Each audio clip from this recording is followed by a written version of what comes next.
Ah, je crois que je vais vraiment finir par demander une dérogation au club pour aller jouer en PL. Franchement, les bus en Ligue 1, ça m'avait absolument pas manqué. Salut à tous ces frérots, j'espère que vous allez bien et que tout se passe pour le mieux de votre côté.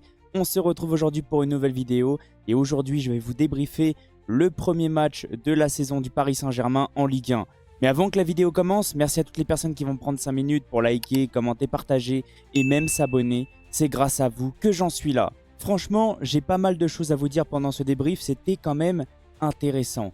Alors je sais qu'il y a beaucoup de supporters du Paris Saint-Germain qui se sont plaints, et c'est totalement compréhensible, Luis Enrique a fait un énorme turnover. Moi franchement, je m'y attendais. Déjà, au moment où on a joué la Coupe du Monde des clubs, je savais que Luis Enrique allait faire tourner en début de saison en Ligue 1. Pourquoi? Parce que les joueurs ont fini la saison très tard. Au moment où le Paris Saint-Germain a affronté Chelsea, d'autres clubs commençaient à peine leur préparation.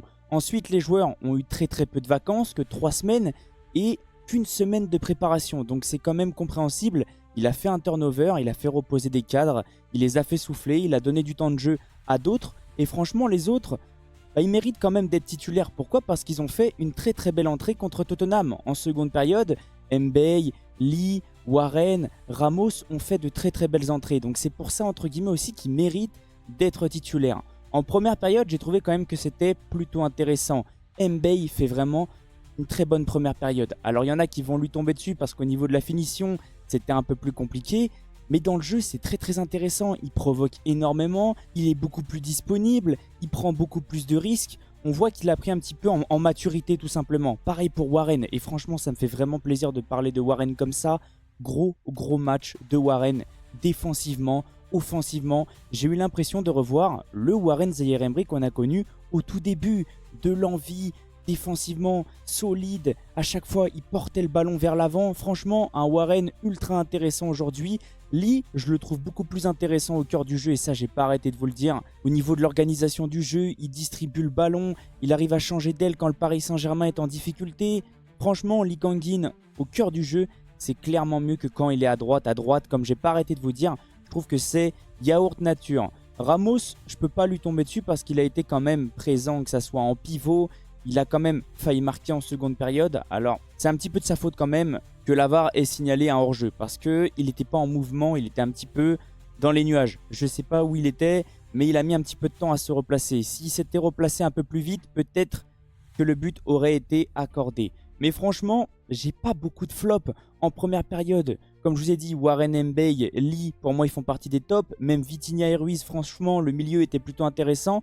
J'ai trouvé un Bradley Barcola un chouïa en dessous en première période. N'hésitez pas à me dire si vous ressentez la même chose. Hernandez, je suis pas le seul à le dire, il a plus le niveau du Paris Saint-Germain. J'espère sincèrement qu'il va réussir à se relancer. J'espère que ça va aller mieux, mais on ressent que peut-être qu'il a un petit peu peur, peut-être qu'il a du mal à revenir à son meilleur niveau. Surtout, il s'est fait plusieurs fois les ligaments croisés. Déjà une fois, c'est très compliqué de revenir, mais alors plusieurs fois, c'est une catastrophe. Beraldo, gros match aussi. Faut pas oublier Beraldo, gros match défensivement. Il a récupéré un nombre incalculable de ballons. Duel de la tête, très fort. Il a pris beaucoup le ballon de la tête. Zabarni, bon match aussi, surtout en seconde période. Alors en première, c'était un petit peu compliqué, mais c'est normal. Il a besoin de trouver ses repères. C'est plus les mêmes coéquipiers, c'est plus la même équipe, c'est plus le même système, c'est plus le même coach. C'est totalement compréhensible qu'en première période, ça a été compliqué. Mais en seconde période, c'était clairement mieux. Il s'est imposé, il a récupéré des ballons. On a senti que c'était un joueur quand même solide. J'ai l'impression que c'est pareil que Pacho. Il est peut-être un chouïa meilleur au niveau de la relance, mais franchement, ça se voit, c'est compréhensible que Luis Enrique ait poussé pour le récupérer. Sinon, à part ça, en première période, ça va, c'était pas non plus la catastrophe. Juste, j'avais la sensation qu'on prenait pas assez de risques, du moins, on tentait pas assez de loin. Des frappes, faut quand même essayer un peu plus parce que oui, ça jouait bien à la baballe, mais à chaque fois, dans le dernier geste, c'était beaucoup plus compliqué. Le Paris Saint-Germain s'est pas créé énormément d'occasions. En seconde période, Luis Enrique a eu le même ressenti que nous. Et là, il a commencé à faire réchauffer l'Armada, Dembélé, Désiré Doué, Hakimi, Mendes, Gvara. Ils sont tous rentrés à la 55e minute et on a ressenti que c'était plus du tout le même Paris Saint-Germain. Même si c'était pas non plus une catastrophe en première période, comme je vous ai dit, une fois que les joueurs sont rentrés, c'était plus du tout le même Paris Saint-Germain. Ils ont fait extrêmement mal à Nantes. Et le Paris Saint-Germain a réussi à ouvrir le score grâce à un but de Vitinha contré. Bon, c'est pas non plus le plus beau but de sa carrière, mais Vitinha tente sa chance et c'est ça ce que j'aime avec ce joueur. À chaque fois quand il est loin, quand il est en dehors de la surface et quand il ressent tout simplement que le Paris Saint-Germain n'arrive pas à marquer, bah, il tente sa chance et franchement ça fait plaisir parce qu'une nouvelle fois, il a réussi à marquer. Parce que oui, le but a été accordé, parce que le tir a été cadré. Dembélé, Doué franchement dans les petits espaces c'est vraiment très très fort. Kvara est rentré un petit peu en difficulté. On a ressenti que les entrées de Hakimi et de Mendes ont fait vraiment du bien. Alors que pourtant Warren, c'était vraiment ultra intéressant. Mais quand Hakimi est rentré avec Dembélé à droite, ça combinait, ça allait vite. Il y avait de l'envie. On a ressenti qu'en plus Nantes avait clairement les jambes lourdes, compréhensible. Premier match de la saison. Mais quand l'Armada est rentrée, c'était plus du tout le même match. Alors bien sûr, il n'y a eu que 1-0. Bien sûr, on est tombé face à un bus. Et ça, j'ai pas arrêté de le dire. J'en ai marre. J'en ai ras-le-bol de jouer contre des bus, de jouer contre des défenses à 5, voire à 6. Parce que oui, alors, j'ai pas l'image, mais il y a une image qui a circulé. Et on se rend compte que Nantes était en train de défendre à 6. 2 latéraux et 4 centraux. C'est du grand n'importe quoi. Alors bien sûr, on ne peut pas non plus leur tomber dessus. Parce que c'est une équipe qui est en difficulté financièrement. Et même au niveau de l'effectif, probablement. Parce qu'on l'a vu, il y avait des jeunes du centre de formation qui jouaient contre le PSG. Mais franchement, c'est pour ça que j'ai dit ça en début de vidéo. J'en ai marre de jouer des bus parce que c'est beaucoup plus compliqué pour nous. Et surtout, c'est des matchs désagréables. Parce que c'est littéralement une attaque-défense. Et moi, de mon côté, je prends pas beaucoup de plaisir. Alors c'est bien de voir le Paris Saint-Germain jouer à la baballe et faire tourner. Mais moi, j'aime bien quand il y a des matchs ouverts. Cet après-midi, le match Manchester United-Arsenal, mais c'était ultra agréable à regarder. Ça partait dans tous les sens. Alors bien sûr, c'est deux grosses écuries. Mais même des plus petites équipes en PL se livrent un peu plus et essayent d'attaquer et essayent de mettre en difficulté les plus grosses équipes. Donc franchement, moi de mon côté, j'en ai un peu marre de la Ligue 1. J'espère que d'autres équipes vont essayer littéralement d'affronter le Paris Saint-Germain. Et j'espère qu'il y aura des matchs un peu plus ouverts. Il y a un truc aussi que j'ai énormément apprécié avec Lee Kang-in, que j'ai remarqué dans la tactique de Luis Enrique. Alors bien sûr, c'est la même tactique. Warren était entre guillemets dans le rôle d'Achraf Hakimi. Zabarni et Beraldo étaient en point de base pour couvrir à chaque fois les montées du Paris Saint-Germain. C'était une défense centrale avec 3 centraux, Hernandez, Beraldo, Zabarni en première période. Vitinha un peu plus reculé avec Fabian.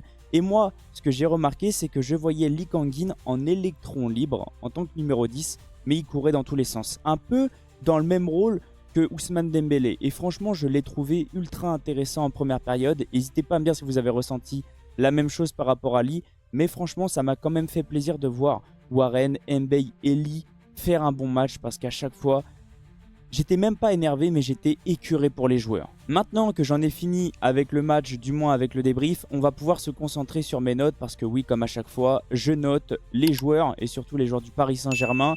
Luis Enrique, je lui ai mis 7 sur 10, il s'est imposé. Alors bien sûr, il s'est pas imposé avec le plus gros des scores, mais 1-0 c'est parfait. À Nantes, c'est souvent compliqué. Faire un clean sheet, c'est parfait, ça va nous mettre en confiance. Donc 7 sur 10, très bien géré en plus. Le turnover, il a donné du temps de jeu à des joueurs qui jouaient très très peu. Il a fait reposer d'autres joueurs. Franchement, la gestion est parfaite. Ramos, comme je vous ai dit, un peu invisible.